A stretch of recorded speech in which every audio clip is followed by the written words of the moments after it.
So we're going to be looking at transducers, and in this case we're looking at microphones. And the simplest way of explaining what a transducer is that it's just a device that converts energy from one form to another. So it's a generic term.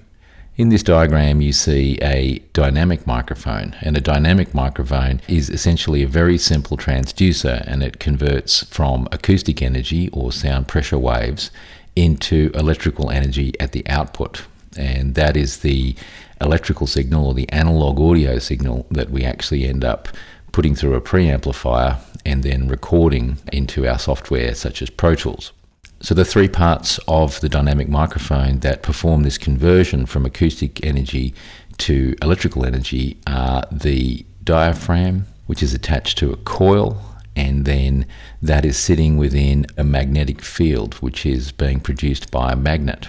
And so what happens is that the sound waves strike the diaphragm and they move it. And at the same time, because the coil is attached to the diaphragm, it starts moving inside the magnetic field. And so when you get a conductive coil moving through a magnetic field, what happens is that a voltage is generated from that movement. And so in this diagram, you can see the sound hitting the diaphragm, moving the coil backwards and forwards inside the magnetic field, and then producing the voltage at the output, which is analogous, so hence the term analog, to the movement of the sound pressure waves in the air. A condenser mic operates in a slightly different fashion.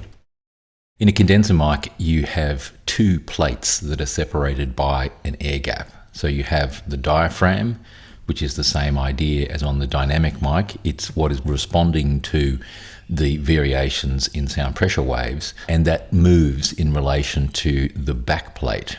Now, both of those plates, the diaphragm and the back plate, have an electrical charge. So we need to supply power to the microphone via phantom power. Now, when the plates are connected in a circuit, they operate as a capacitor. So this is why these microphones are sometimes called capacitor microphones. So the proximity of these plates in relation to each other generates a variation in voltage at the output. So in this example, you can see the sound waves hitting the diaphragm of the microphone, and then that changes the distance between the back plate and the diaphragm, and then that varies the voltage at the output.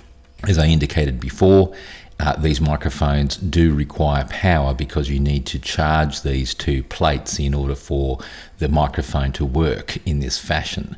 So that means we need to send these microphones 48 volts phantom power or they will not work. And you'll find that microphone preamps and also mixing consoles will have a 48 volt phantom power switch on them to deliver the power through the microphone cable up to the microphone. This is why in order for a condenser mic to work, you must send it phantom power.